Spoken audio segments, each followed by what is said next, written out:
The first thing I remember is my mother, real mother, walking up First Street with Merton in the hand. That's all. That's the first thing I remember. We would play with the rabbits out on the lawn, and then about when they were, I think, 6 or 7 or 8 months old, we would kill the same ones and eat them. And people couldn't figure out why we did that, but we were hungry. So, let's see. We used to have a snowstorm, and after the snowstorm, we would the bus stopped on the street, and we would grab a hold of the back of the bus and slide along on our feet. So I changed that. I made some sheet metal skis, and when I made those skis, I didn't think about stopping. When I stopped, I let go. I was scared that was on the car, but I was scared to let go. But I knew I had to, and I took me a half a block just to get slow down. So that didn't work very well. What about the board in the ditch? Well, this is quite a while later that we made that. We made I forget what we call it, but anyhow, it was a board that we made out of flooring, and it was about 4.5, 5 feet long, and about 18 inches wide. Mm-hmm. And we rode the board up and down the irrigation ditch, pulling in it with Model A Ford that my boss had. We had a ball with that. We didn't have any money to buy anything, so we found a roll of hemp thread. Mm-hmm. Then we made our rope from that. And we had about 100-foot rope. And that was just a thrill, because you could pull up on it like that, and the top would come up. And if you wanted to go sliding, you just drop it down. And but when you went around a corner, it was difficult to get around the corner, because it was okay coming, but it wasn't on the side where you had to turn away from the car and then come back around. One time I got on the thing, and he started the car before I was ready. He dragged me across the point of the turn. It was crazy. Hit me right in the middle of here. Didn't do any damage, but boy, sure could have. Oh boy.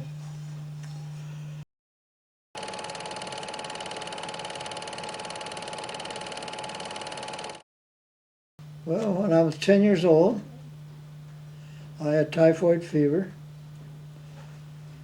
and I got that at Labor Day, and that went to the day before my birthday, which is the 7th of November, that I was in bed, and I was on death entrance for a long time. There was somebody sitting on my bed all that time.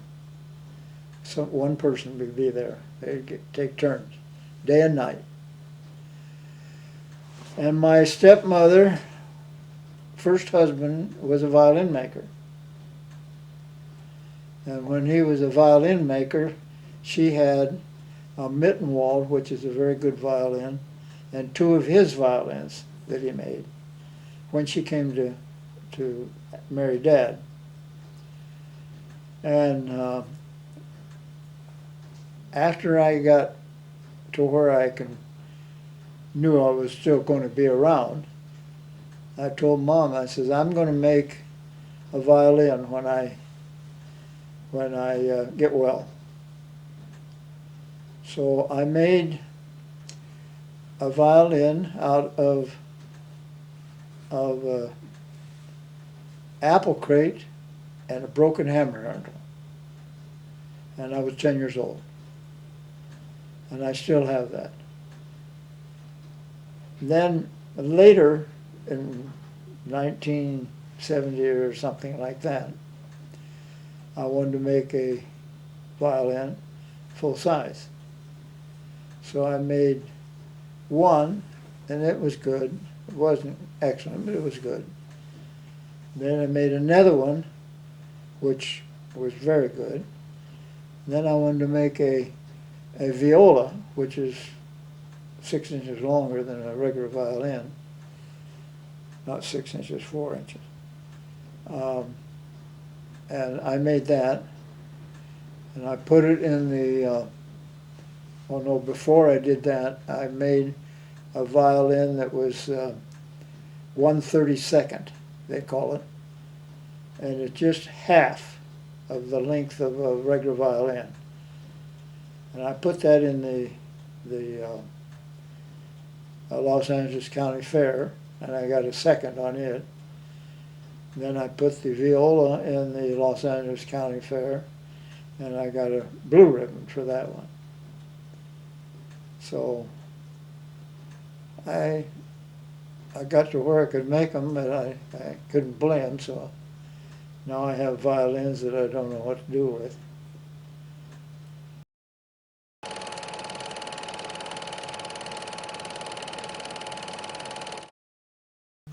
Oh, okay.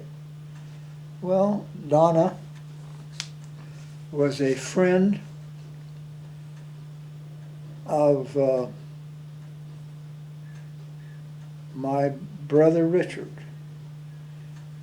and he was part owner of a ice skating rink in Grand Junction that ran every year, and he had two partners, Russ Isaac and Roger Nash, and they had a empty lot, empty whole square block for the ice skating rink, and they ran that for several years. And Donna lived a block from there, or half a block. So she was always over. She just loved to ice skate. Her three sports were swimming, tennis, and ice skating. And when I was a freshman in high school, I came out of the class. She lived a block from school, and I lived 8 blocks from school. And so I'm about 10 feet behind her, and she turned around and said, "What are you taking this year?" She recognized me. I didn't recognize her, have any idea. And I said, my God, a girl talking to me? That's out of this world. So anyhow, we went out in front of her house.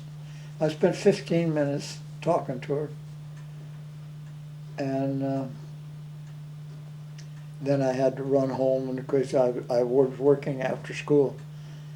And I came into the house.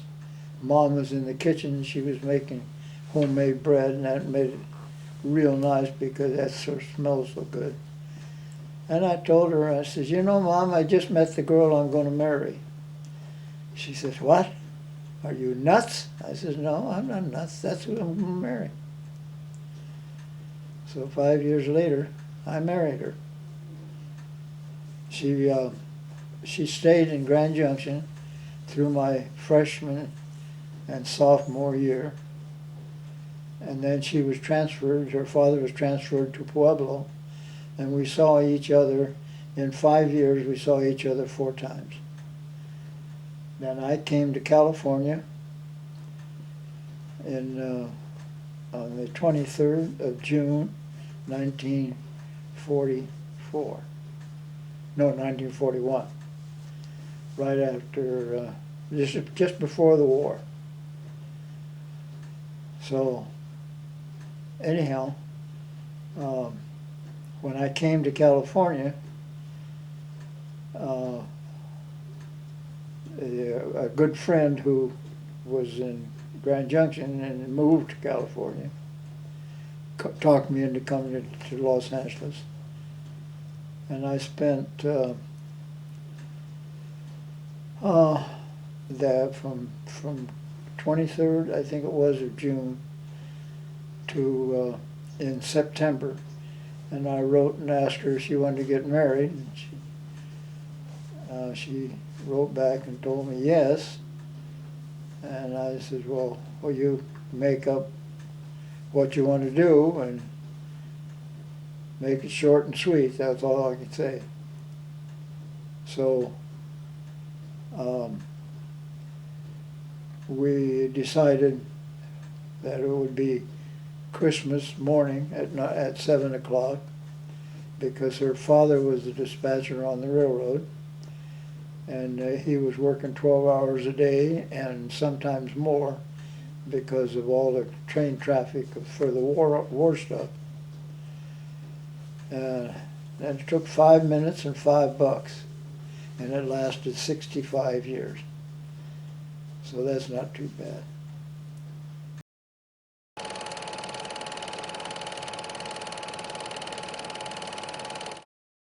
Well, the table is something that I made when I was, I think, 16, 17 years old. It's got, the top has over 5,000 pieces in it. And it's all made out of black walnut. And they my dad used to show it to his carpenter friends, and they were absolutely amazed at what it looked like.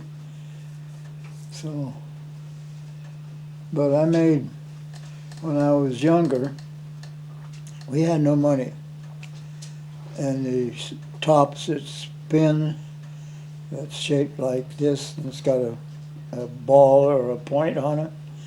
I made those for us, and I made them by using a washing machine motor that Dad had, and I'd drill a hole in the wood, pound it on the motor, on the shaft, and then I had a piece of railroad rail to use as a tool rest, and I made those kind of things. And I made, the lady next door to us was an Italian, and she wanted a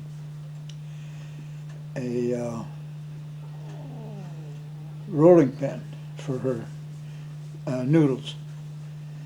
And so I took a piece of fur out of a 2x4, and I jerry-rigged a tailstock so that I could turn it. And I got it all turned, and I was sanding it. And when I sanded it, fur is very splintery. And I drove the splinter between this finger and this finger, and it was sticking out here and sticking out there. And I went around the neighborhood and showed it to everybody. Then I came home and took a pair of pliers and pulled it on through. Crazy.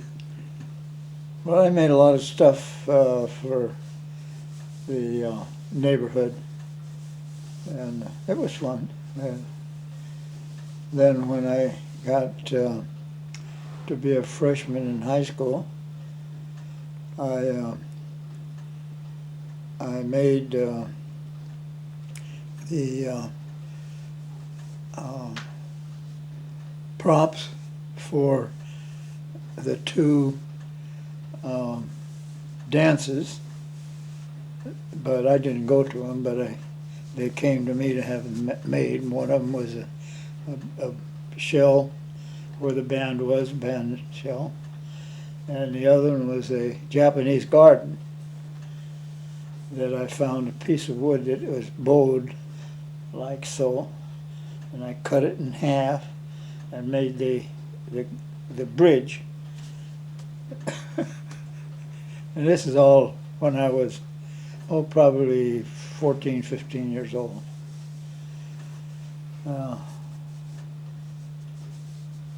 What else you want to know?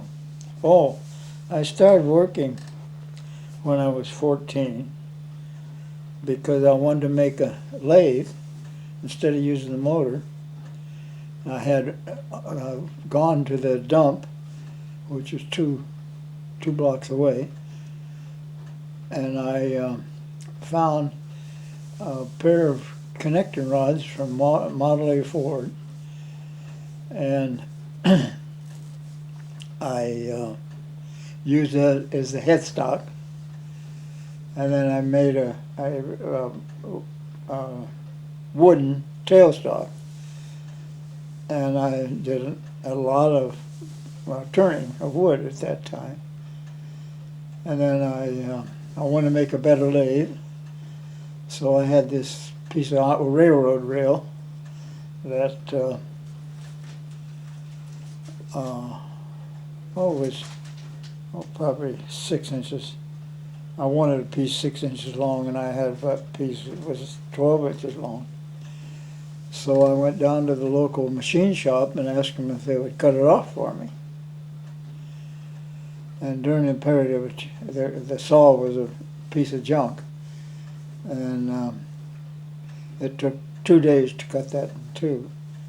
So I had a chance of talking to Herm Hutton, who was the supervisor, and I watched him and talked to him, and I asked him if I could just come down and watch him and sweep the floor or whatever. So I did that, and the first summer I worked 54 hours a week, and I received nothing except experience. And then after 6 months, the boss reached in his pocket, and we paid on a Saturday, and gave me a 50-cent piece. So I was 54 hours for 50 cents, a penny an hour. And that went on for a year and a half. And then they gave me a raise to $2. And then they fired me because I kept telling the boss's brother, who worked in the back of the shop where the welding and forging was done, I wanted to be up where the machinery was. And he could tell him. So I told him to go to hell too many times. So they fired me.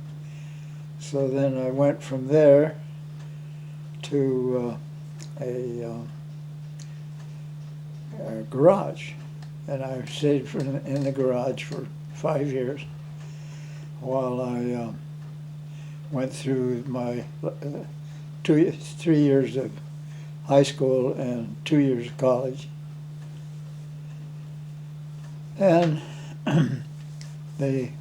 when I left, they gave my job to my younger brother, Elmer, and that was, I think he lasted 2 months. So, but I came to California then. And when I came to California, I was riding out with 2 couples, and I had $50 in my pocket, and we started about I don't know, in the afternoon sometime. And when we got 100 miles away from Grand Junction, a town called Moab, Utah,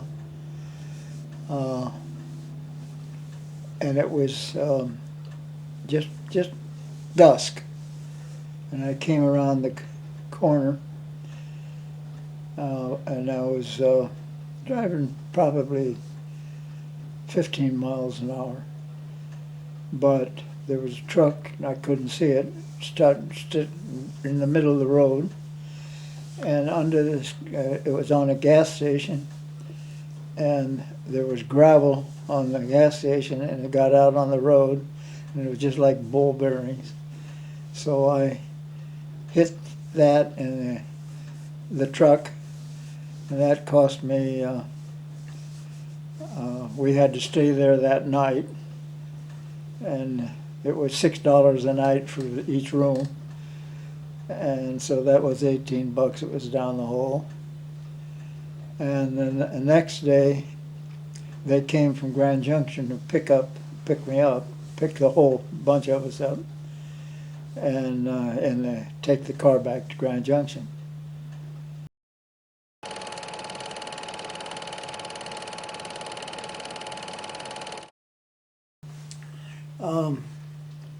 I think I'm the only one that I ever knew that had the draft board come to the place they worked. I worked at Clary's, and they wrote letters to all these companies that was telling them what I was doing and so forth. And Mr. Hall came out, who was a superintendent, and went into Mr. Clary, who was the boss. And he came back out and he says, "Hubert, I think you should go in and be with Mr. Clary." And when I got in there, I said, "I would like to have you meet your draft board." And of course, I knew that meant that I would be going into the Navy. So I didn't know it was the Navy then, but when I went to take 6 months later, when I went to take my test examination for the Navy, for the draft, they told me out of the 150 people went through that day, 2 of us were selected to go to the Navy instead of the Army. And I asked him why. And he says, "Well, colorblind people can see through the camouflaging. If you see a ship out there that's camouflaged, a person with normal vision won't see it, but a person with color blindness will spot it in a minute." So that's why I got into the Navy. When I went into the Navy, I went to San Diego to take my basic training. And the first thing have you heard years ago that you don't volunteer for anything? So we were out working on the ground and digging holes and so forth. And I told him I thought there was much better to do that rather than waste our time. And he says, "You know, sailor,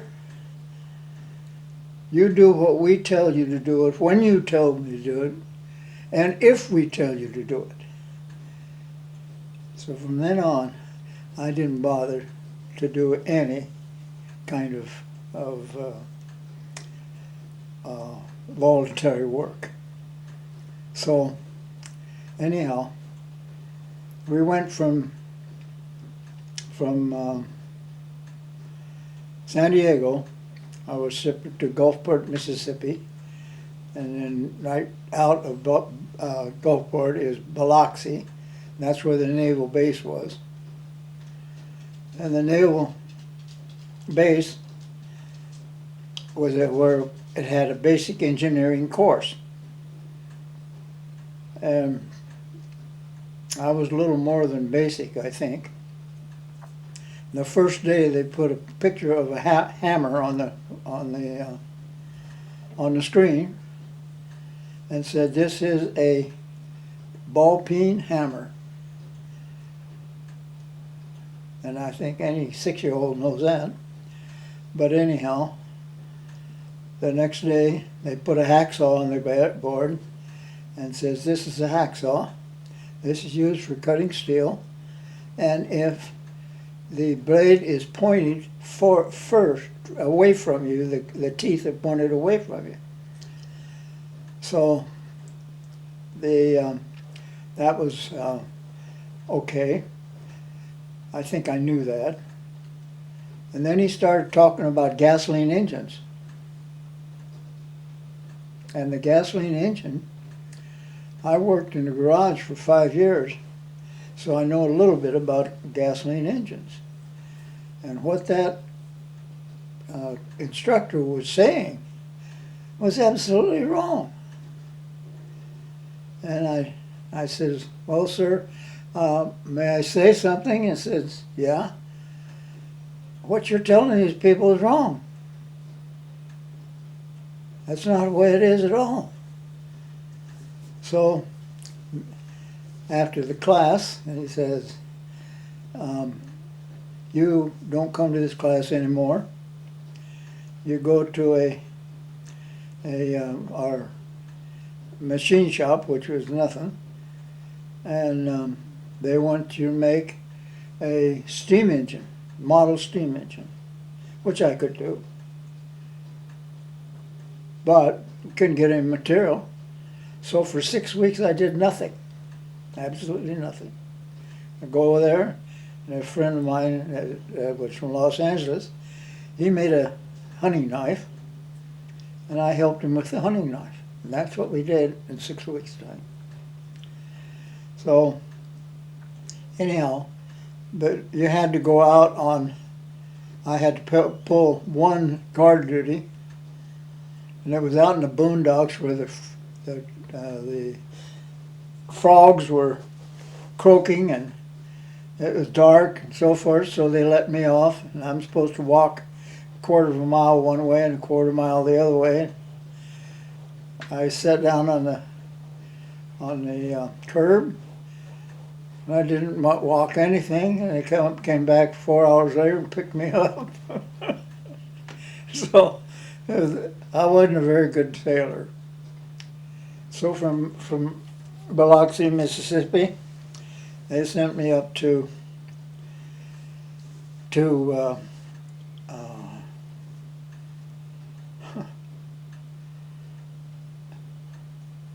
right, then goodness sakes, it should be right on my mind. But anyhow, it was a camp in Massachusetts, and they had a PT boat station. And when I went in to check into the boat that was there, the skipper met the two people at the door. One of them, we went on board this ship, and actually it's the boat.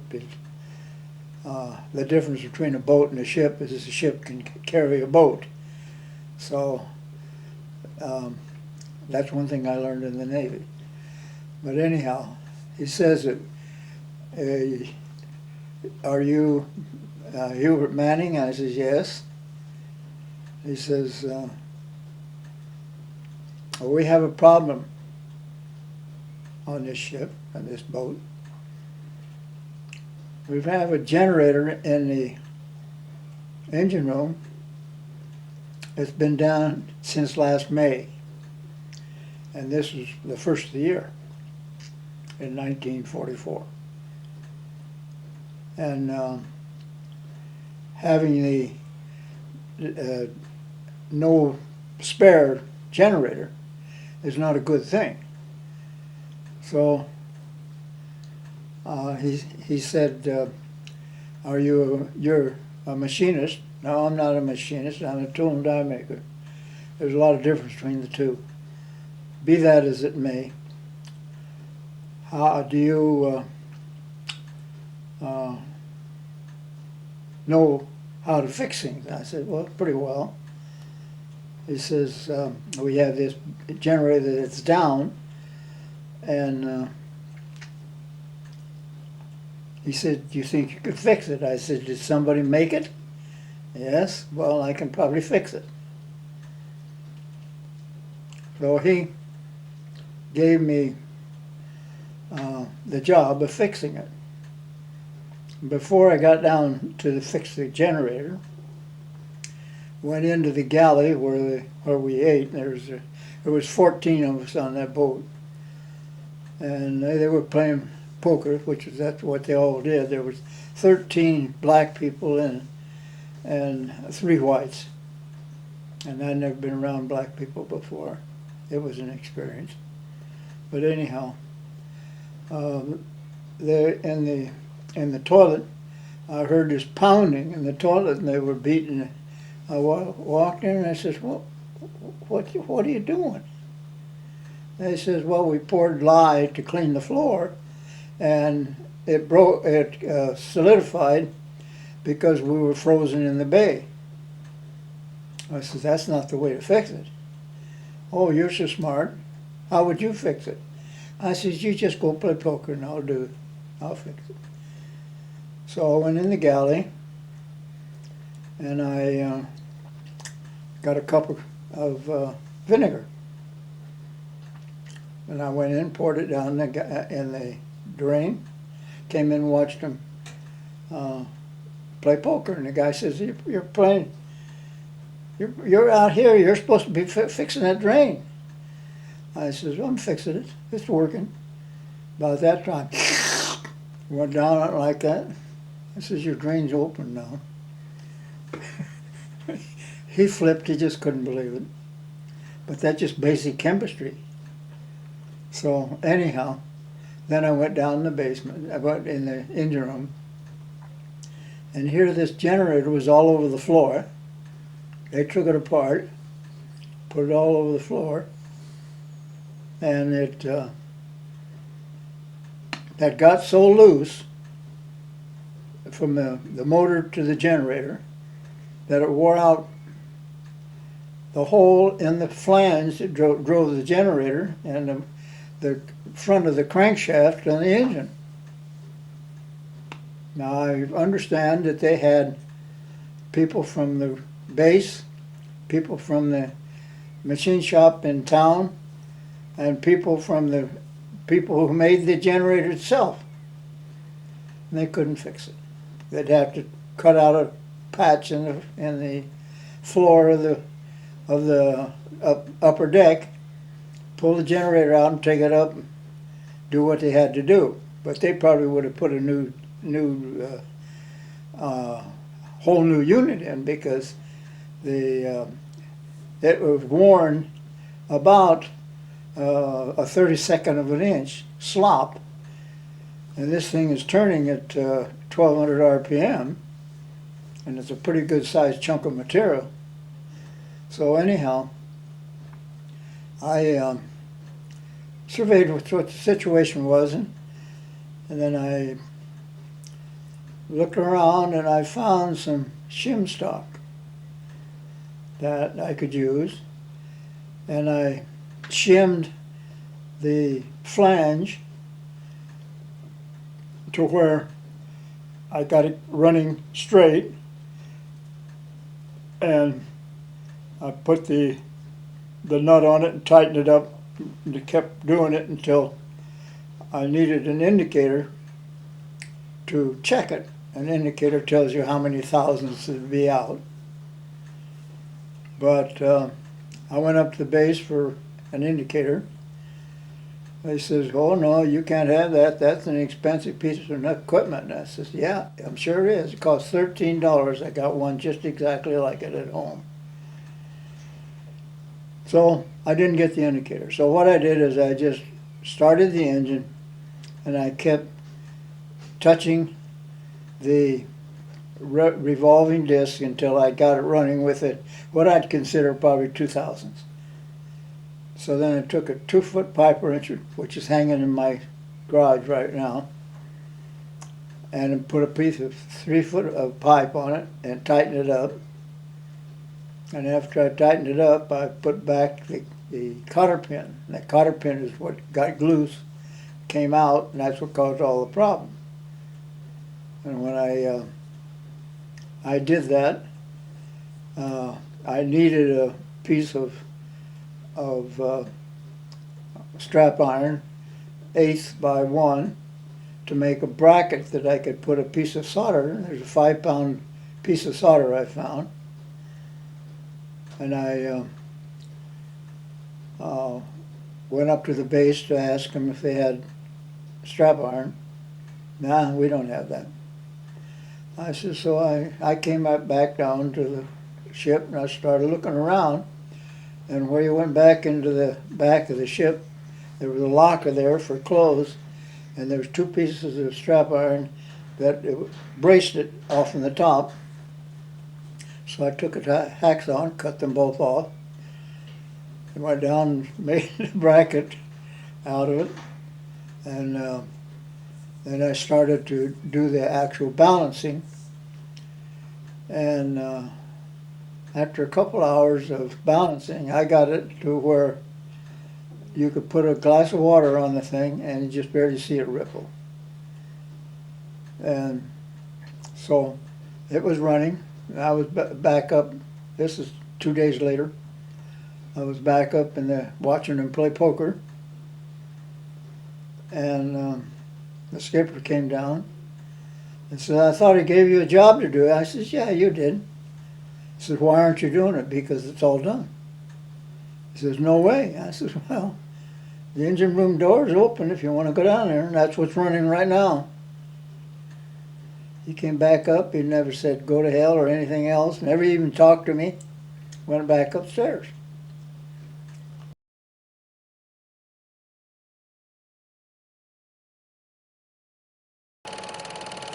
The Boulder Dam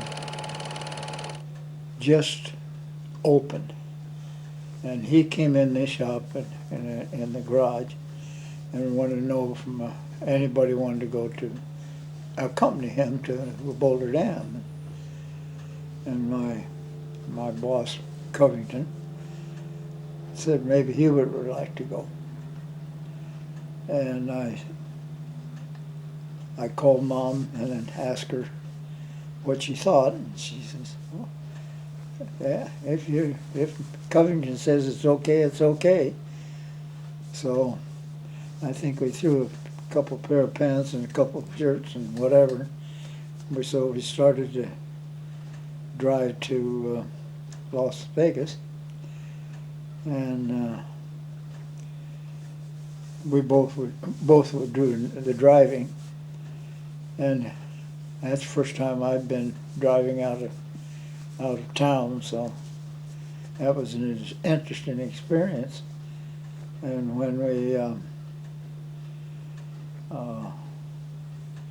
came to a town, well, the first town you come to when you get into California, and I can't remember the name of it now, but anyhow, we had breakfast there.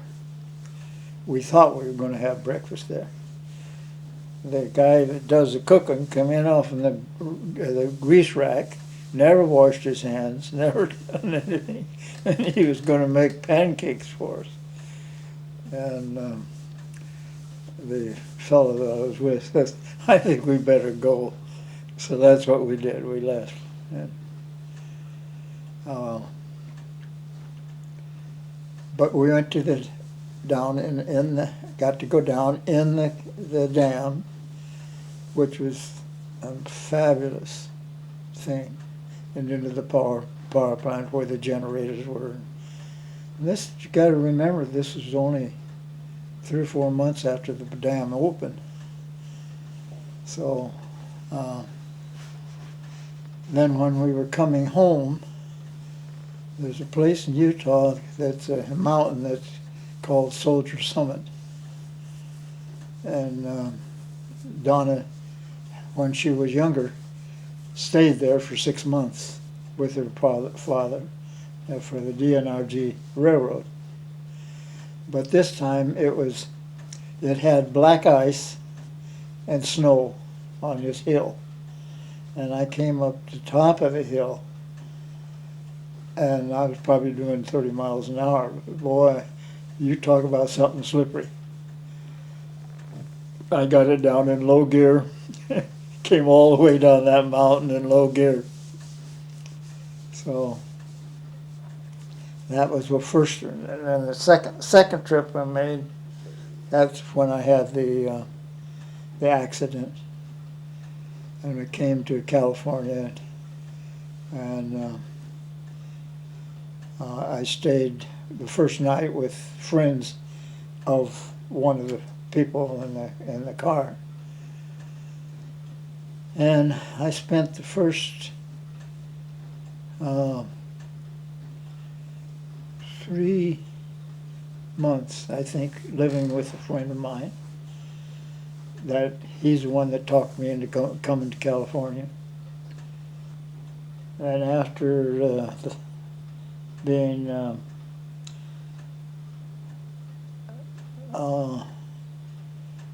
I wanted to look for a job, and I went to, this is in the time when if you were warm you were hired. So we went down on Main Street in Los Angeles, and there was a company called Clary Moldavar, and I went in and talked to the foreman. He said, well, you have to talk to the superintendent. So I talked to him, and he was impressed. And I told him, I said, well, I'll be the best goddamn tool and die maker that you ever had when I leave here. I didn't hardly even know what a tool and die maker did. But anyhow, that's what I told him.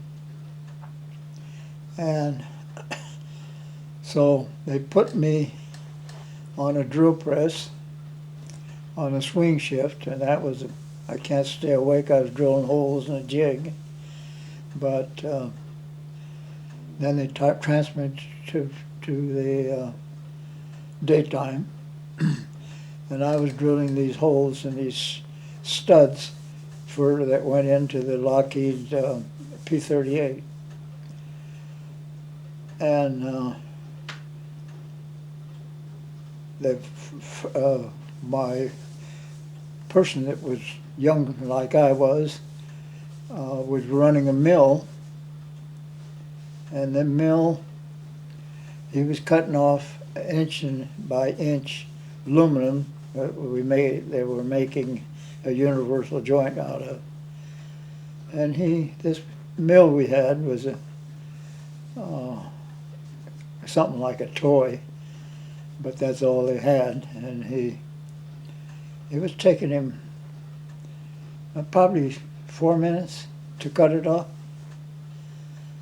And I talked to Mr. Hall, who was the superintendent, and I asked him, I says, I think I can make a difference in that. I think I can probably cut that off in 3 or 4 seconds. He says, how did you do that? And I says, I'd take the screw out and make a fixture to hold a lever that I can move, fast by hand. And I never even knew we had hand mills. But anyhow,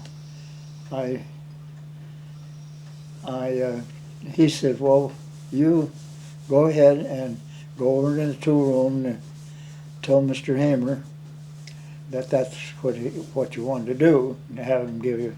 I didn't have any tools or anything. So I went over there, and I made the hand tool, and I came back and set it up and was cutting it, and Mr. Hall come by, and I showed him. He says, we don't want you over here, we want you over in the tool room. That's how I got started, in the tool and die making. And and the tool and die making, we were making parts for Lockheed and Douglas and Vultee and all kinds of stuff. And they wanted me to go in the service. But all these companies wrote letters to the draft board. And finally, one day, the foreman come out and told me, Mr. Clary would like to have you in his office, and just be on your good behavior, you know. So I went in there, and Mr. Clary says, Hubert, I'd like to have you meet your draft board. They don't think anybody as young as you are is as valuable as you are. So you better go out and show them what you do. So I showed them through the shop, and I got another 6 months deferment. So I did things that they didn't know how to do, because I learned in the machine shop, I learned a lot of stuff, because they made everything from peach graders to rectum irrigators. And I knew more than they thought I knew, but in the machine, you could not have, if you have a machine that breaks, you had to fix it, because during the war you couldn't buy any machinery. So we had an 80-ton press that they broke one of the journals on the crankshaft. You probably don't know what a crankshaft is, but anyhow, they were wringing their hands and so forth, didn't know what to do, and I let them do that for about a half a day, and I says, you know, Mr. Hall, if you buy me what I need to do it, I'll fix that. He says, you'll fix it? I said, sure, I'll fix it. I'll braze it back together. And it was a big chunk of iron, big chunk of cast iron. So anyhow,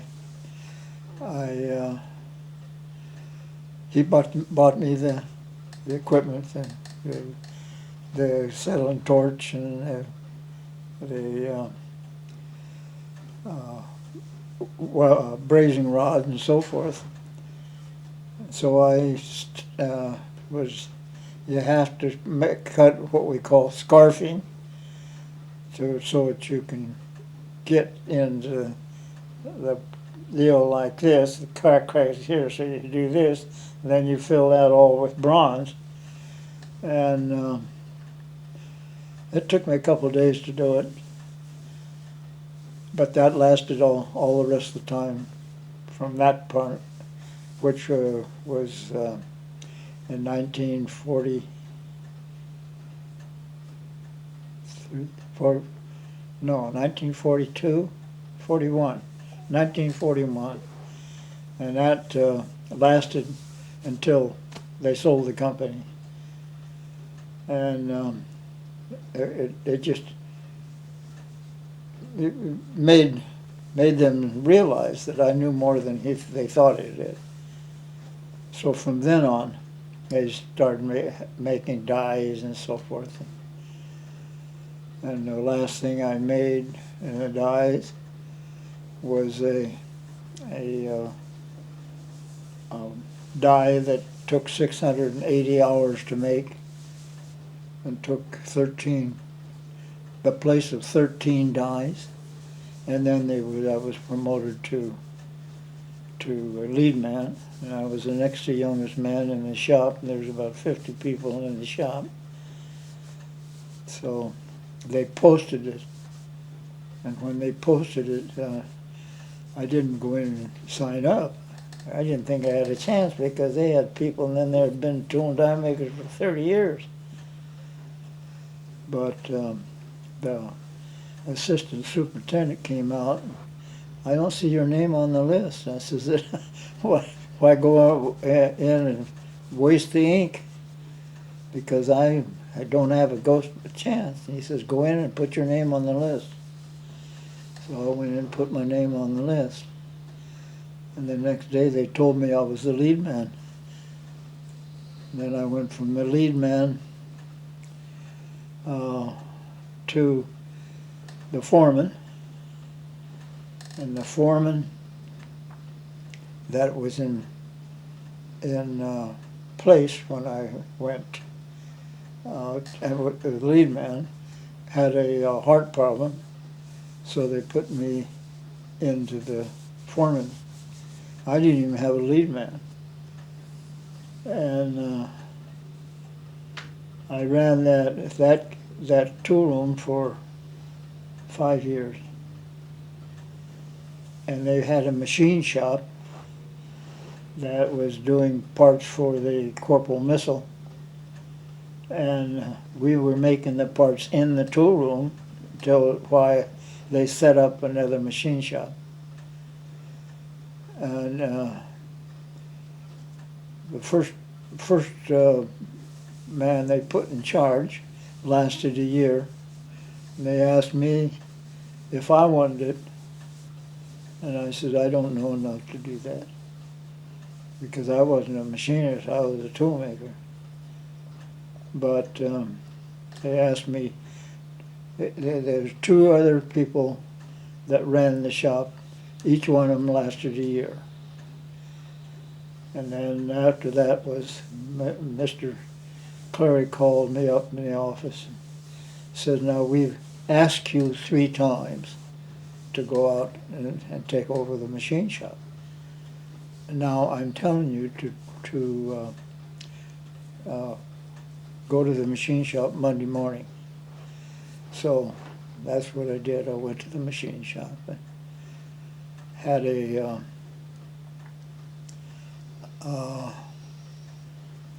very interesting time in the machine shop. The guys that ran it before had no idea what they were doing. And they had people doing things that just didn't make sense. And these parts are very expensive parts. So anyhow, they had one part that they, like the guy that sold it sold the customer, make it at the Clary shop. And he says John Barleycorn is what did that. So they were losing money on it. So I turned it around. Instead of making what they were trying to do, I changed tools and so forth, and we made money on it. And in the meantime, when I took over, they had 8 people doing deburring, and they were a month behind. So I bought polishing heads, flexible shafts, and so forth, and we in a month, the 4 people on nights had been laid off, and the four people on days were on schedule. So that was kind of interesting to work and use your brains. So anyhow, we were making these parts for the Corporal missile. We made the gyroscope, we made the actuator that goes on for the fins, and we made the blade valve, which cuts off the hydrogen and the oxygen. And all of them were very precision parts. And we made an order of 100 each 6 months. So they were cutting off 8-inch aluminum and using a saw that they had to cut halfway through and then turn it over and cut halfway through again. And we were wasting about 1 inch of material on 8-inch. And we had to face that off in the lathe. And that cut was very expensive. So they were also making little valves that required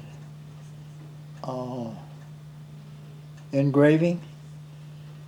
And then we had a lot of A&D fittings, which are a standard fitting that is used by the military. And we had to use a drill jig where you have to change bushings and so forth. And it was very, very, very uneconomical to do it. So I sent a memo to the person in charge of that. That was the boss, Mr. Clary's son. And I told him, if you buy a engraving machine, I'll pay for it in 6 weeks.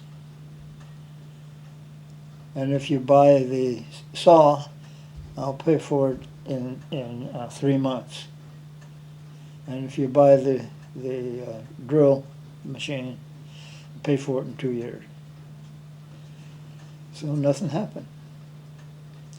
So the next time the order came down, I called Jack on the telephone, Jack Clary. And I said, I'd like to see you in my office. My office is out in the middle of the floor. He came down. I said, you know, Jack, I asked for some machines to do a job I'm supposed to do. You ignored it. The time and money that we would make goes in your pocket, not mine. I don't get a raise for doing this. And if you want me to run this place the way the three previous people did, I can't do that. And I says, 15 minutes later, the requisition was signed.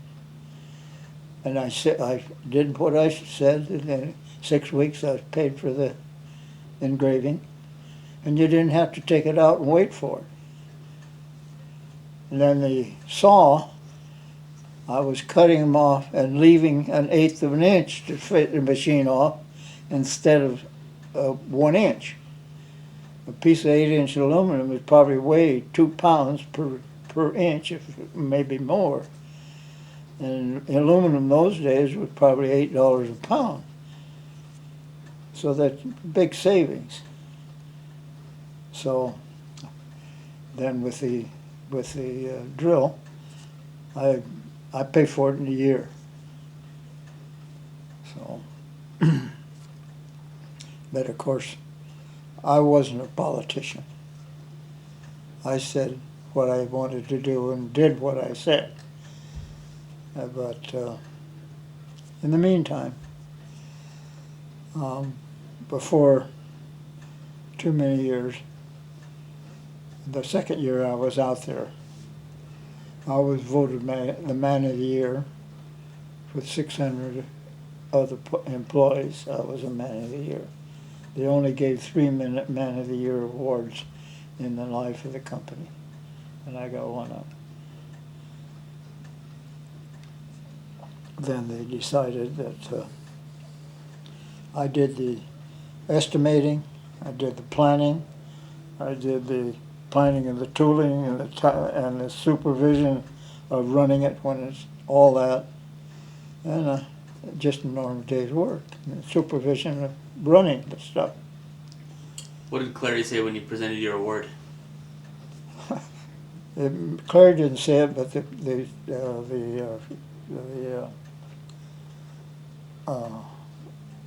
superintendent did. He said, Hubert told me that if I hired him, I would be the best goddamn tool and die maker that ever leaves that door.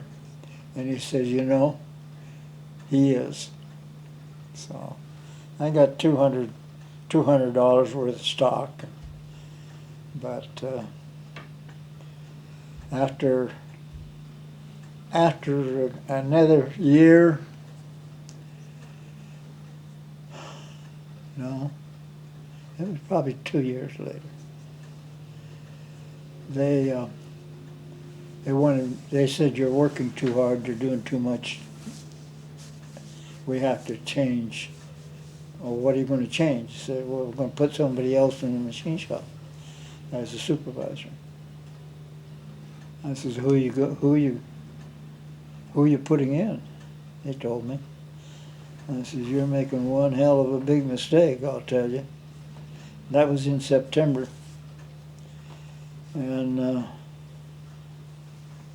in January, they called me back in and said they wanted to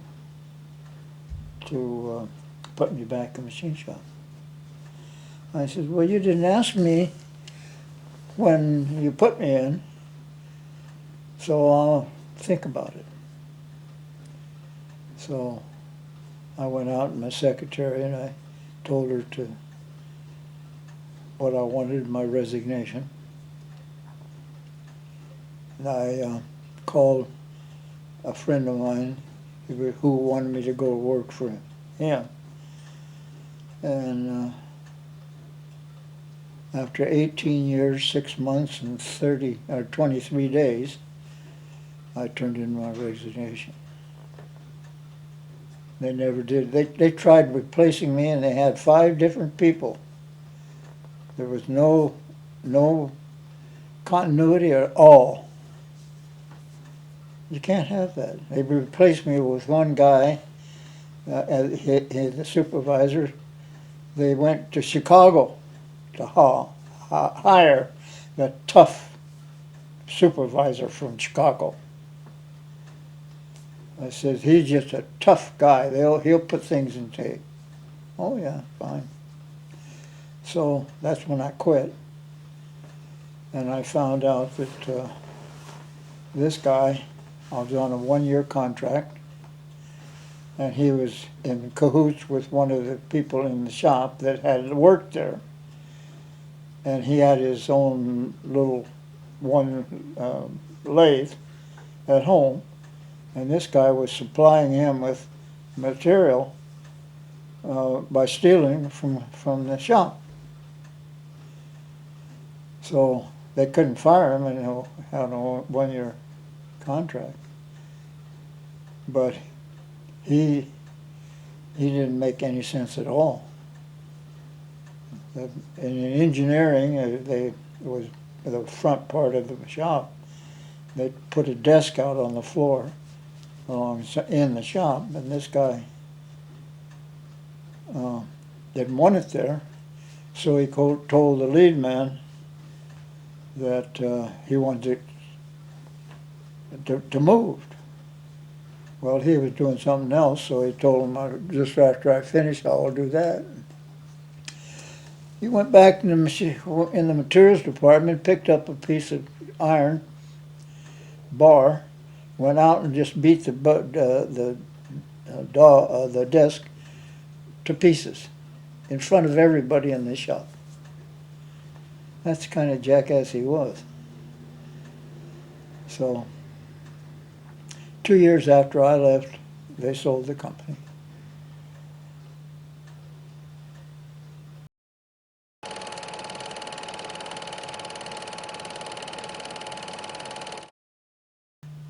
So,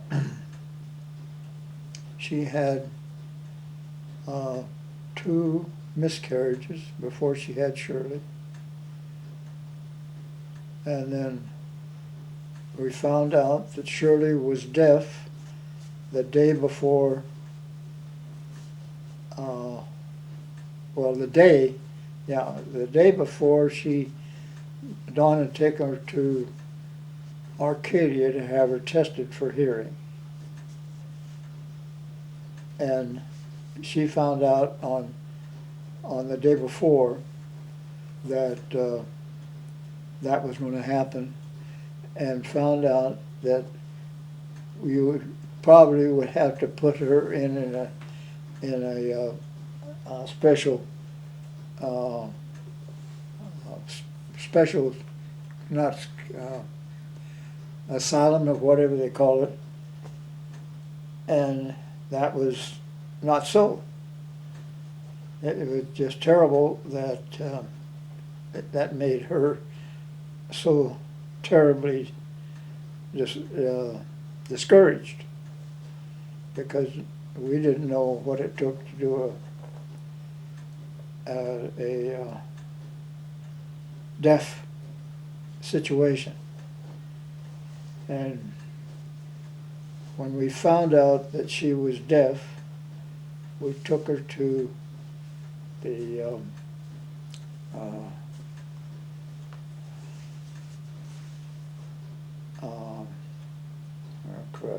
Tracy, John Tracy, Mrs. Tracy and John Tracy, the movie star, had a boy named John, and he was deaf and spastic. And Mrs. Tracy put him through school and through college, and then she devoted the rest of her life to deaf people. And so when we went to the first class, we had to go to a class to have Becky or Shirley in the school, and we had to go to a class because you have to learn how to live with it. So anyhow, she said that you will be, when you first hear of this, why did this happen to me? And the next thing you'd have is, how can I treat it, or how can I fix it? And then, how can I help other people who are deaf? And they've had kids that would give demonstrations of how they spoke and so forth. We just looked at each other and said, God, that can't happen. But it does. So she was in school for 3 years. They picked 6 kids out of 36, and Shirley was one. And of course that took Shirley and Donna's time going back and forth to clinic, because it was downtown Los Angeles. And they had 2 other kids out in this area, so they had switched driving each. And there's 21 hours a week that she spent going to the clinic. And of course she spent many hours with flip cards and so forth. And when we first went there, they told us to pick 2 words and use them as many times as you can. And they have to be words that were very distinctive. So we picked horse and airplane. And that was in January. In September, she realized that when your lips were moving, that meant something.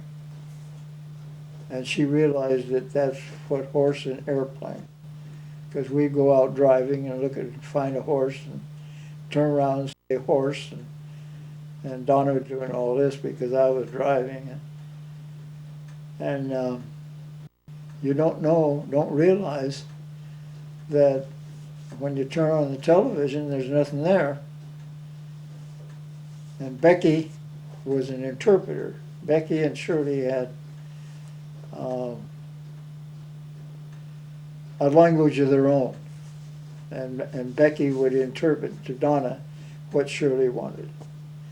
So after John Tracy Clinic and spent the 3 years there, she went to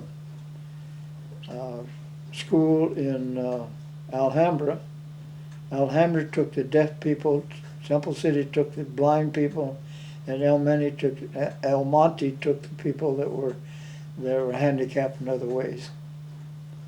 So she went through the class, and she was very smart, and she did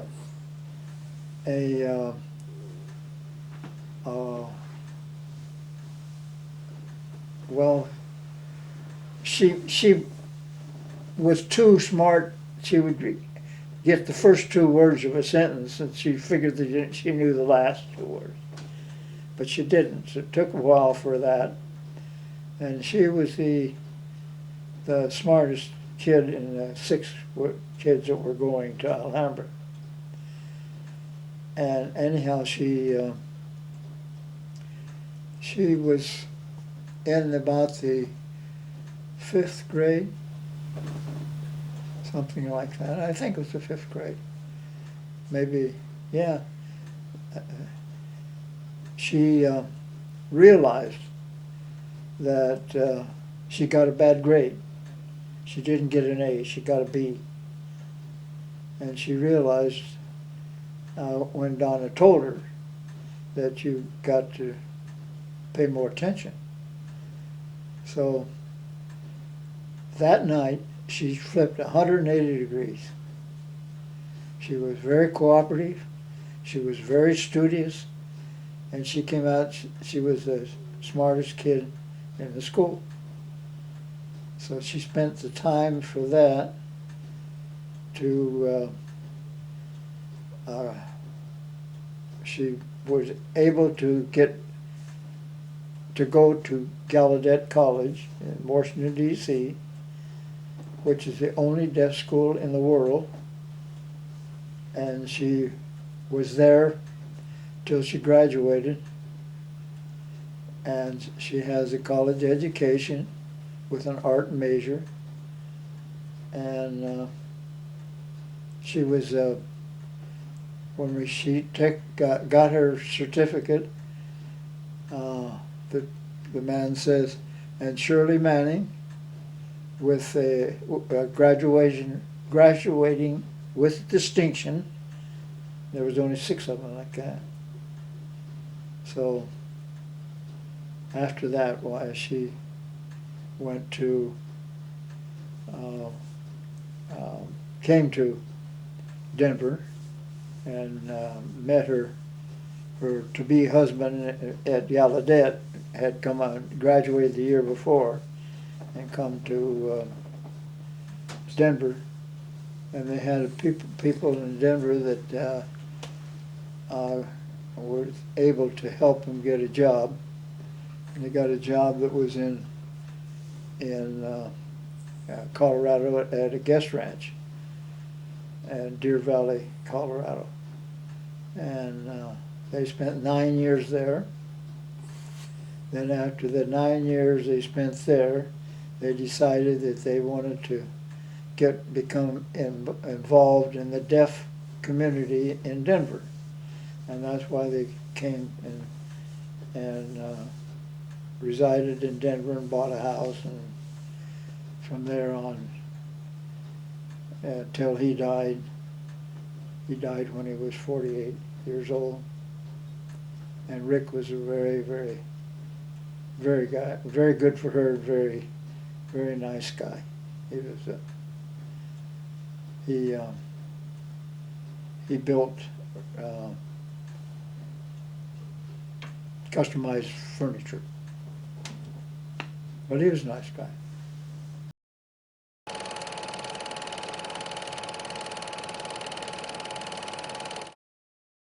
Started Tim with a partner, Charles Riley, in we were incorporated in the 1960, December 31st, 1960. And we actually started business in 1961.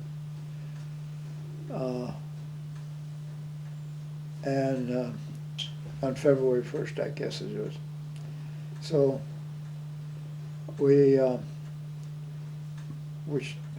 started working, and we had to lease. We was leasing a shop and 2 mills and 2 lathes, and I was the only employee to begin with, other than the outside, my partner. He did the outside sales work and so forth.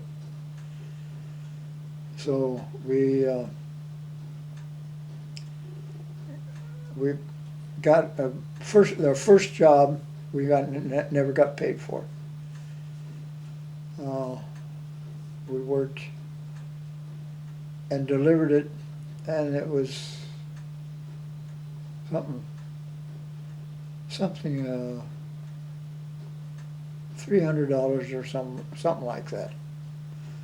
But he never paid for it, and that's when I took him to the court, small claims court, and he didn't show up. And the judge asked me what it was I was there for, and I told him, and he says, you can't sue a person, you have to sue the company. And I said, well, I sent my secretary down to this courthouse to get the papers and stuff made out properly. And I think that's what it should be. And he says, if you say any more, I'll get you for contempt of court. So, of course, that didn't go over very well with me, and so I hate judges from there on out. But that was his first day of being a judge, which was nice. Anyhow, when we first started business, we tried to figure out what the name should be. And we sat right there at the kitchen table, and we kept thinking and thinking, and couldn't, with the name, the letters of the names didn't go well together. And finally Charlie said, how about TEB, T-E-B? I says, what does that stand for? Stands for Two Eager Beavers. So that's how it became, Two Eager Beavers. So we started, and it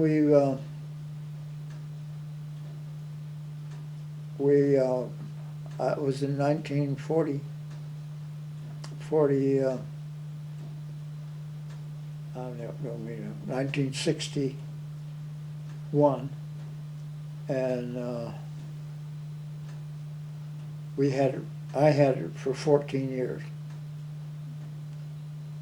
and then I sold it. It was very successful. We made parts for space program. We probably have 1,500 parts running around out in space right now. I know we had parts on the one that went to all of the planets, the Voyager, and we had them on the ones that went to the moon, the Ranger and the Mariner. So we made an awful lot of parts for them, and that probably 50% of our work was from that. And then I hired 2 people, and one of them I had worked with at the job shop that I had between Teb and the Clarys. I hired him, and he was a very good machinist. And he, the other one was, we didn't have him for too long because I had a job for him to make 60 parts, and he didn't want to make 60 parts. So I says, if you don't want to make 60 parts, you're not here anymore. And he says, okay, adios. So that's where that came in. And I finally had 12 people that was working full-time. And then it came 1970, 72. We had a recession, and we were working 9 hours a day and a half day on Saturday. So I had to cut them down to 8 hours a day and no Saturday. And I lost 5 of my best people. I figured when they walked out the door, it cost me $250,000 in what went in their heads. But anyhow, we made parts for cameras that went on the airplanes in Vietnam that would take 36,000 images a minute? I think it was a minute. And it was also slow motion. They could almost follow the bullets. And we made an awful lot of parts for them. And then we kept hiring people, and then we started doing work for a company in Arcadia, not Arcadia, but Duarte, by the name of Ronson Hydraulics. And we made parts for them, parts for the people that make the motor assemblies, not the motor itself, but the assemblies that adapts it to the airplane. We made a lot of work for that.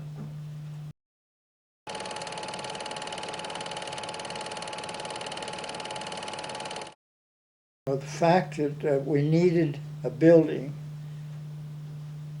to house our operation, and there was a big empty lot in back of where we were, and I had my accountant look up and find out if any of that was available,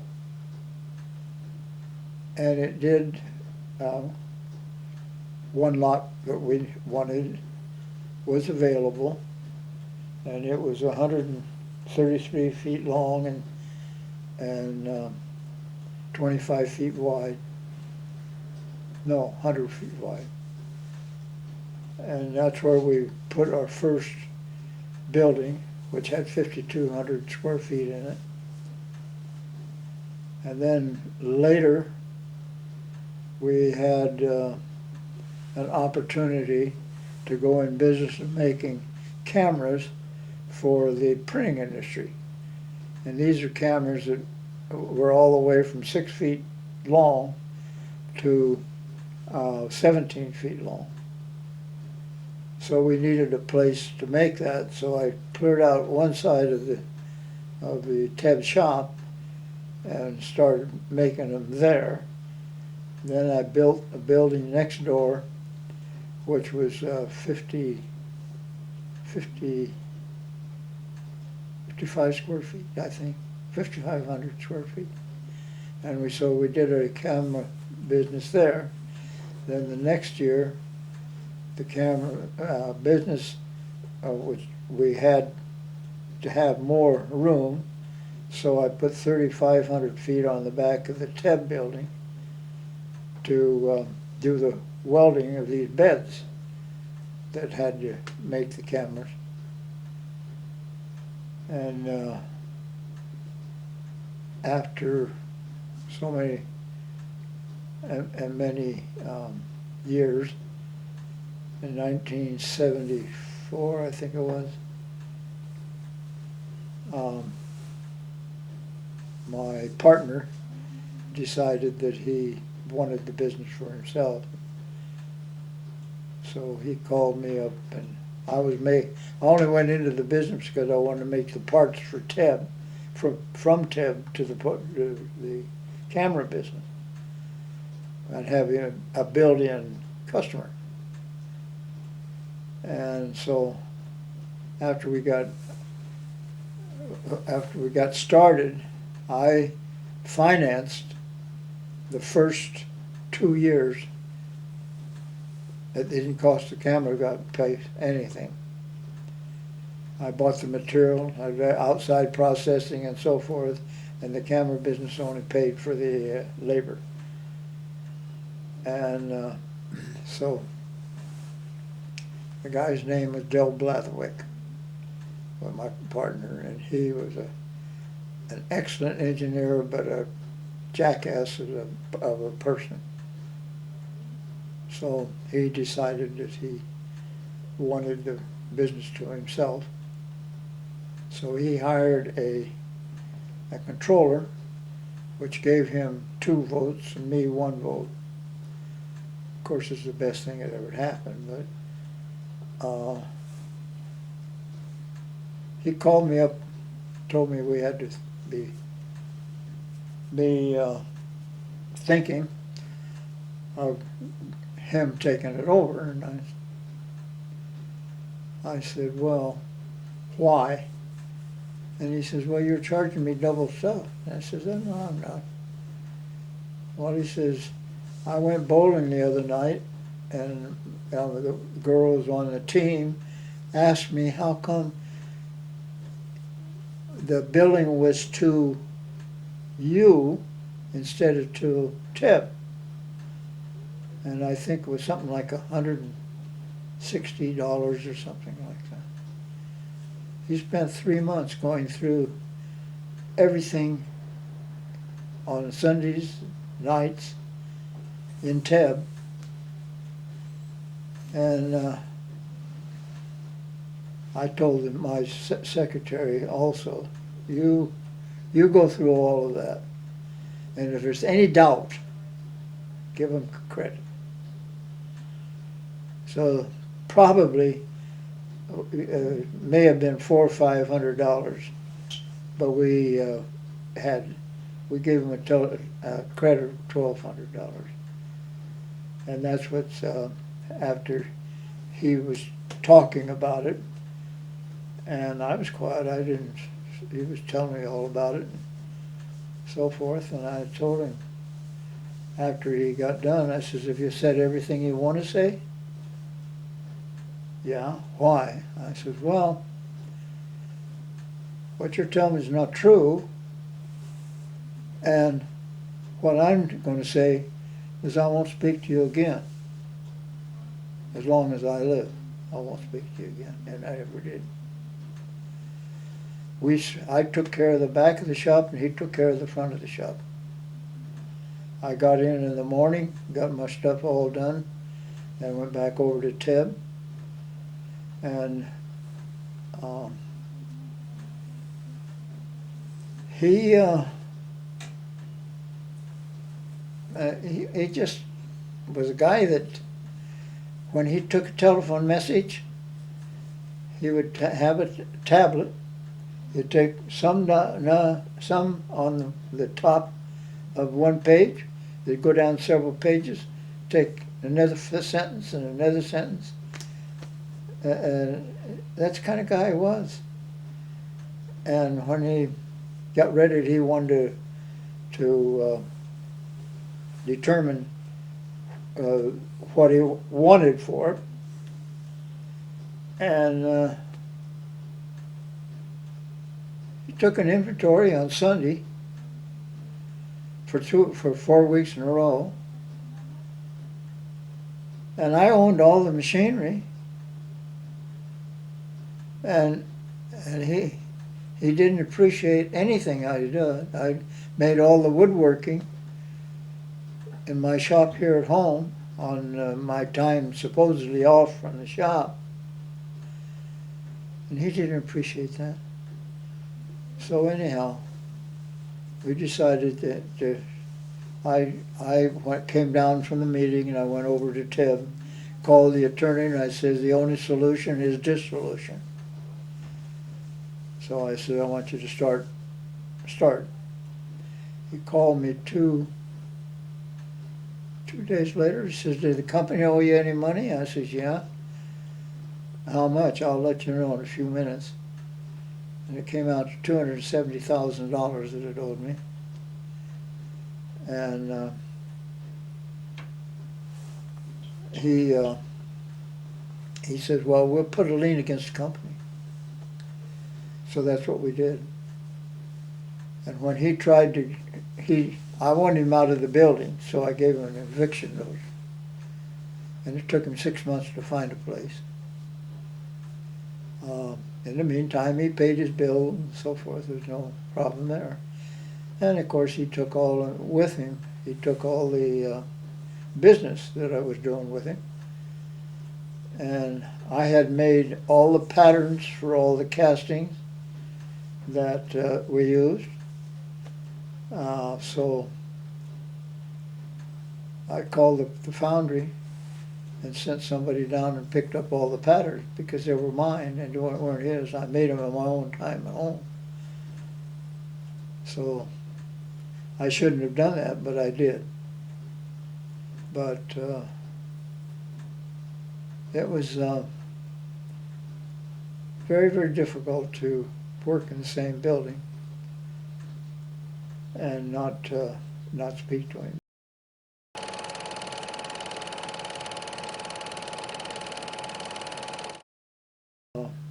Got ready to sell Tib. That was after, in 1974, after I sold the building business to him, and we were in the middle of a recession, that I lost the 5 people that from Tib, 50% of my crew. And then I decided to sell. So I sold Tib. And then in the meantime, I was making these props for birds.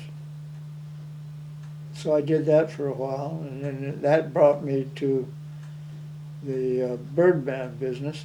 I don't think you ever saw a bird show, but if you saw a bird show, you'd be very interested. But anyhow, they teach the macaws to do all kinds of stuff. And I made the props for them. And then one of the, he sold a show in Belgium, and he took Don and I to Belgium as part of the price of the business. So that was a fun trip. So anyhow, I finally sold to two of my employees. One of them was the outside man, the other was a foreman. Sold Ted for 300,000. In the meantime, I built two buildings and an extension on one building. So I figured I had enough to retire on, so that's when 1988, that's when I retired I made 2 million bird bands, and that was, I got into the bird band business because of the people that were using the props. And I made,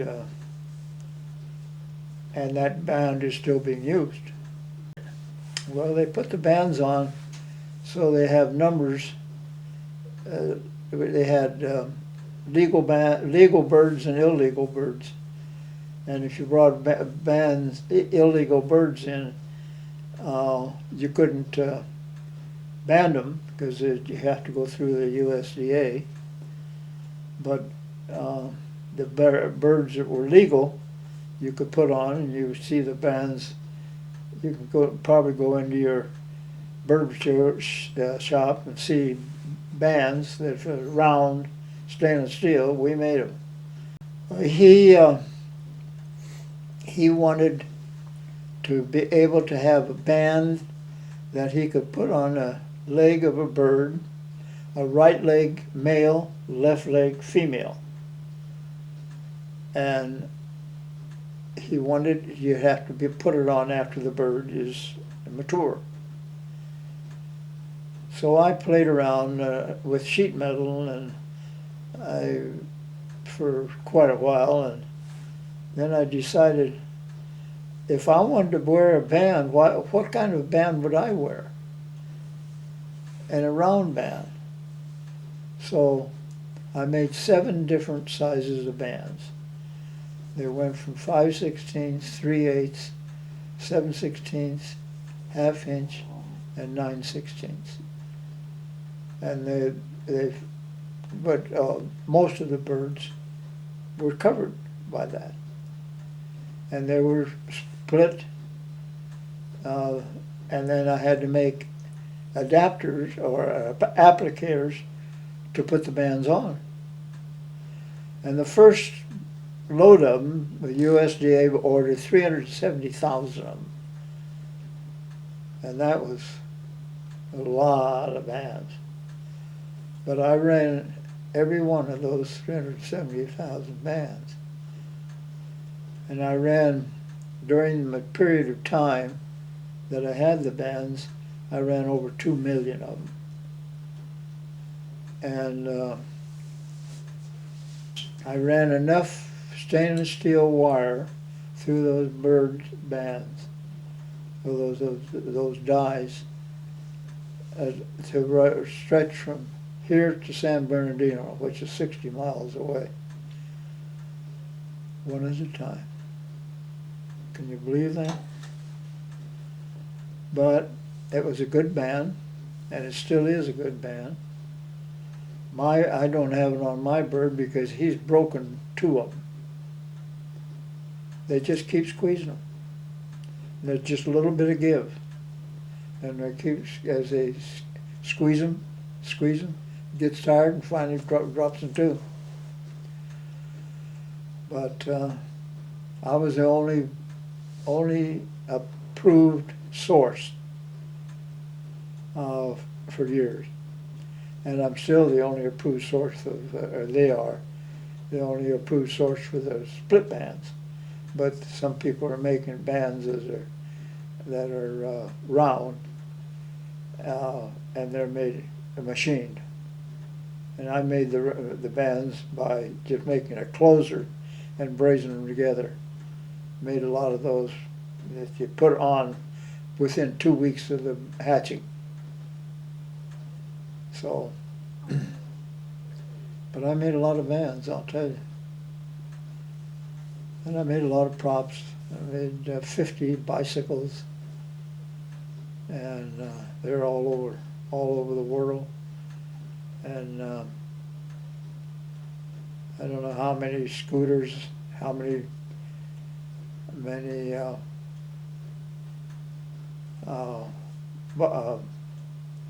roller skates. I made a church that when you put a quarter in the top of it, it played music. And then you could change. It was a piano that came from Western Auto, and you can change the tune. And this guy used it in his church sermon back in Illinois, and it worked fine. But there's a lot of engineering had to go into this stuff, and that pump that you see on top of that went to him, and he would put that on the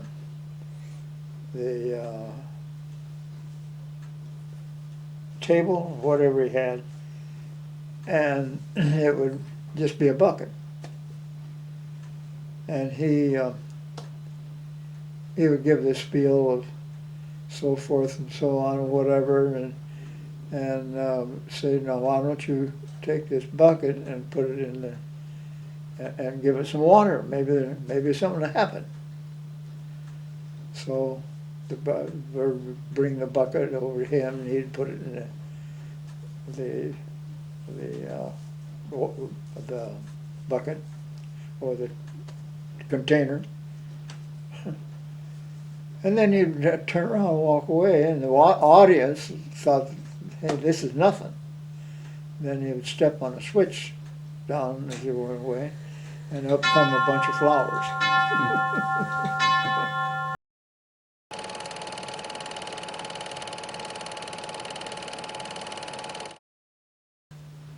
I got involved. I made some pieces of jewelry, but I wanted to learn how to cast.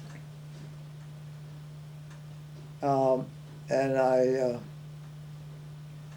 went to Tucson 2 times, and to Phoenix 2 times.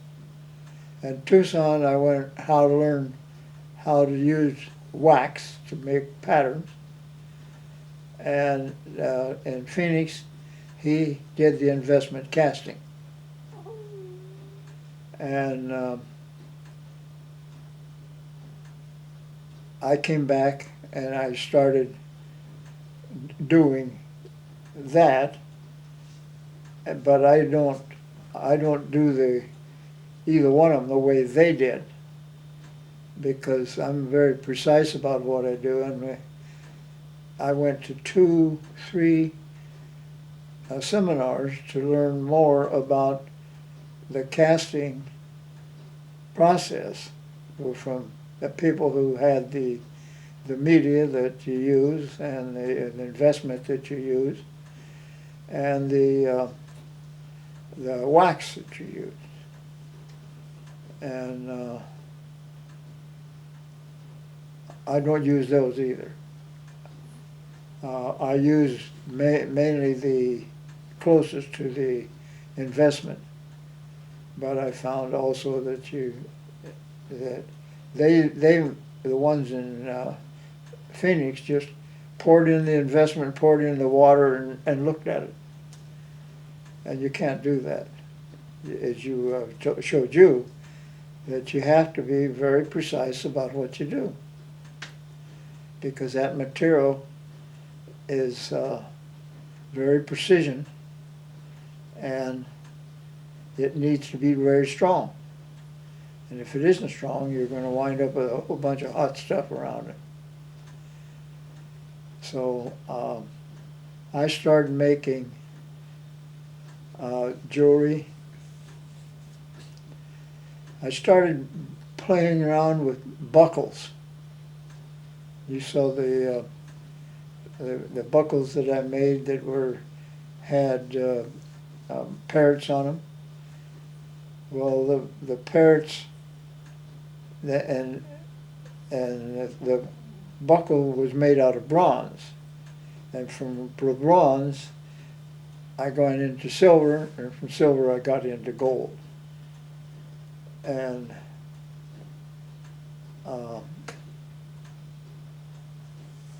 I'm not an expert, but I can make pretty much everything I want to make. But I made, God, I don't know how many pieces. I have rubber molds. There's probably 100 rubber molds that I've made different parts of.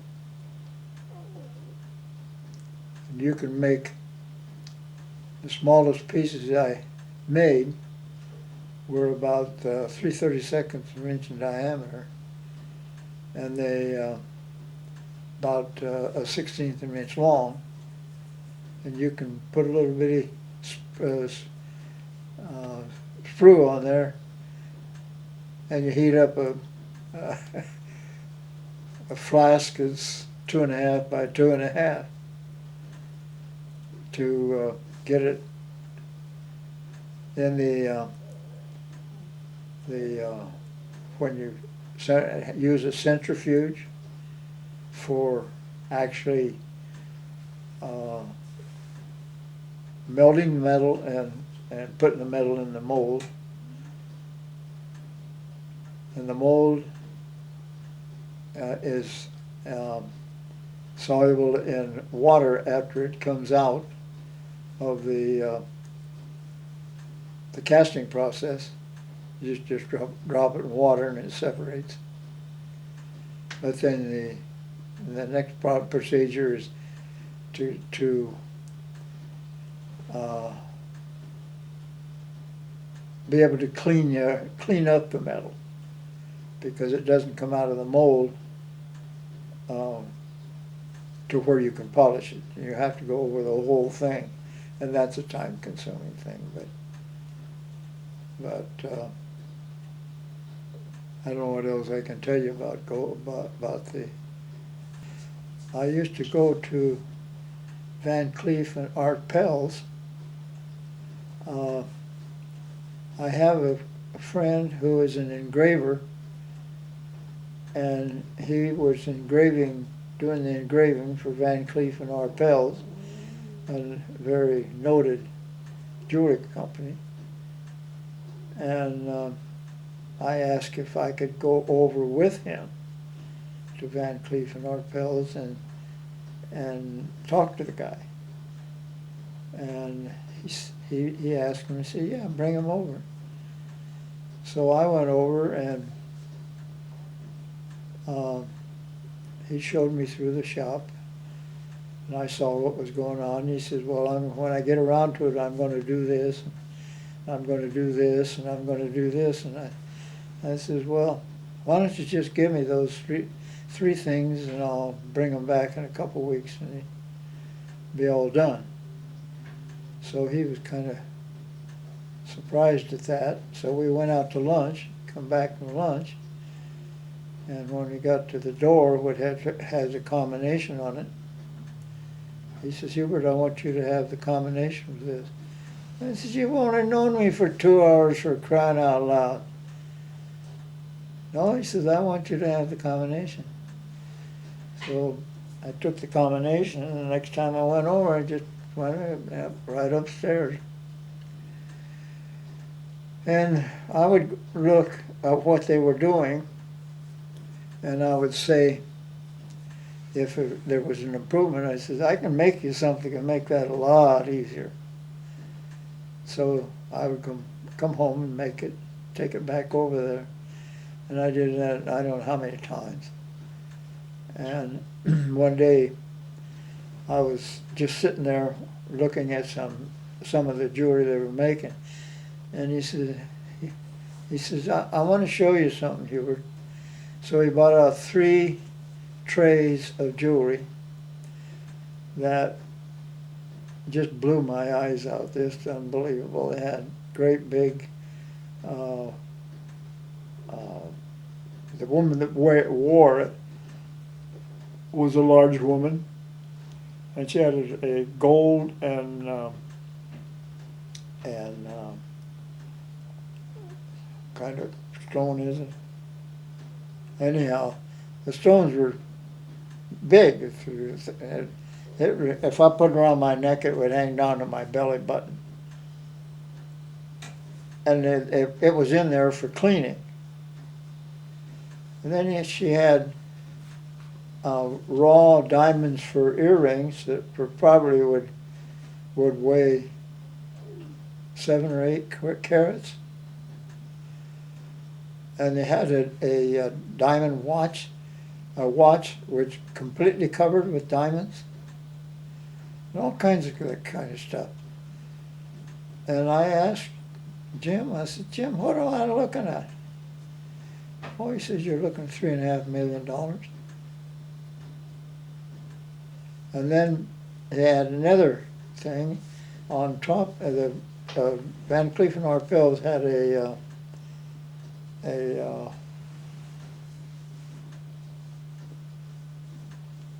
brochure, I guess you'd call it. And it was on his desk, and was going to go out on business, and he asked, he picked up that and went out, and he told the chauffeur to head out where he was going, and on the telephone he picked up and called Van Cleef & Arpels. On the brochure, it had a necklace. Then it itself was $3 million. And he says, where is this? He says, well, it's in New York. And he says, can you have it here tomorrow? And he says, yeah, we'll get it there tomorrow. So he bought that, $3 million, $200,000 in sales tax. Crazy, huh? Well, he had to sell his company because when he made motorhomes and motor trailers and so forth, and he had to sell it because of the economy. But they had that jewelry just came over in an armored car to be cleaned. So they cleaned it and sent it back in an armored car. You just can't believe what the building they were in.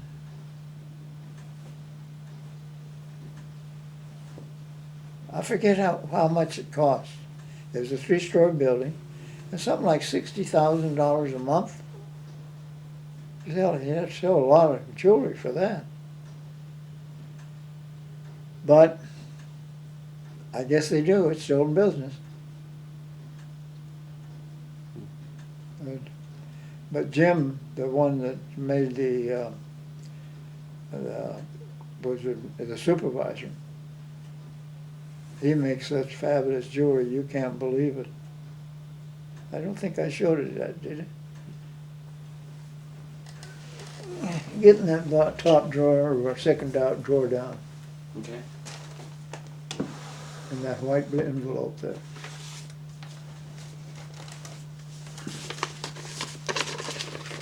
This gives you an idea of the kind of things that he does.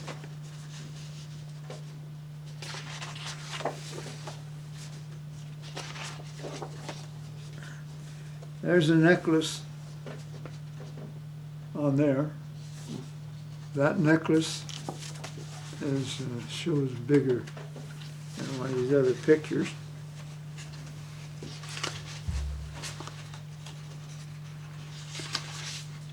Someplace. But anyhow, that necklace cost $65,000. Took him 3 months to make the wax for it. $65,000.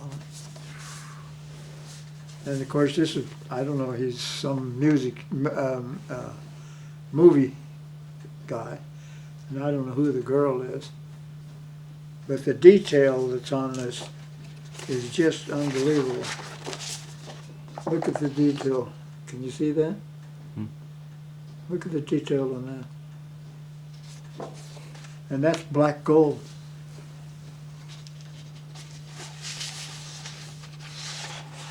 This is the pieces that go on the bottom of the necklace. It's probably got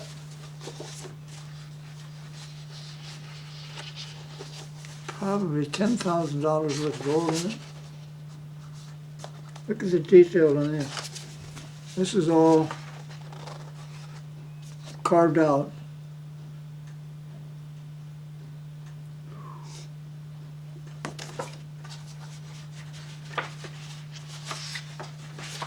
Unbelievable, huh?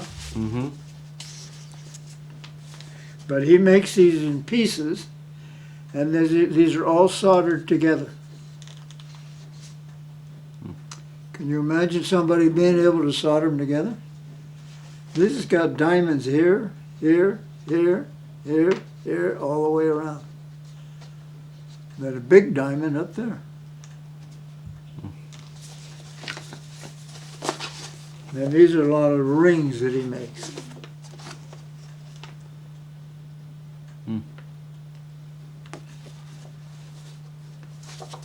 And he got into business because of me. He was working for Van Cleef and our pals, and they quit making jewelry in Los Angeles. They gave him 5 minutes and he was gone. So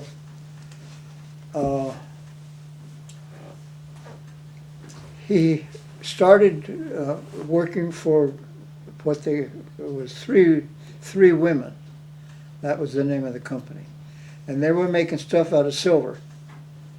And he set up a shop to do the casting and so forth for that. They went out of business. And he didn't know what he was going to do, but I says, Jim, you got to buy that equipment. You got to buy that business. You'll never have another chance in your lifetime in this way. Well, I don't have the money. I says, you got to find it. If you don't find it, you haven't got it.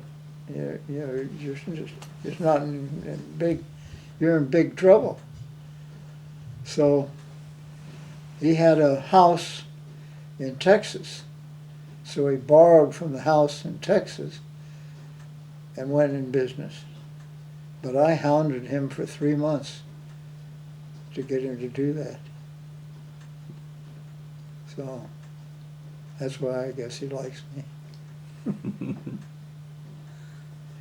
So they actually, when I was going through the place where they do the manufacturing, there was one man in there who had been with Van Cleef and our pals for 35 years.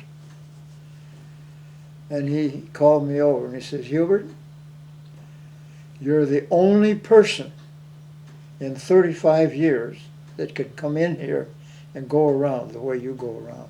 The only person in 35 years.